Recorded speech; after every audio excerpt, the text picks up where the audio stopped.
Pope ফ্রান্সিসের প্রতি শ্রদ্ধা জানাতে কাতার থেকে রোমের উদ্দেশ্যে রওনা দিয়েছেন প্রধান উপদেষ্টা ডক্টর মোহাম্মদ ইউনুস। পোপ ফ্রান্সিসের অন্ত্যেষ্টিক্রিয়ায় যোগ দিতে কাতার স্থানীয় সময় সকাল 9:30টায় কাতারের দোহা ত্যাগ করেন প্রধান উপদেষ্টা। এ সময় কাতারের চিফ অফ প্রোটোকল মোহাম্মদ ইউনুসকে দোহার হামাদ আন্তর্জাতিক বিমানবন্দরে বিদায় জানান। প্রধান উপদেষ্টা ইতালির সময় দুপুর 2:15টায় রোমে পৌঁছাবেন বলে আশা করা হচ্ছে। সেখানে তাকে স্বাগত জানাবেন ইতালিতে নিযুক্ত বাংলাদেশের রাষ্ট্রদূত।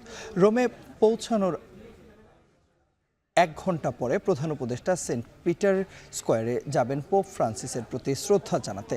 ভ্যাটিকান সিটির জেনারেল সেন্ট পিটার স্কোয়ারে প্রধান উপদেষ্টা ও বাংলাদেশ প্রতিনিধিকে স্বাগত জানাবেন।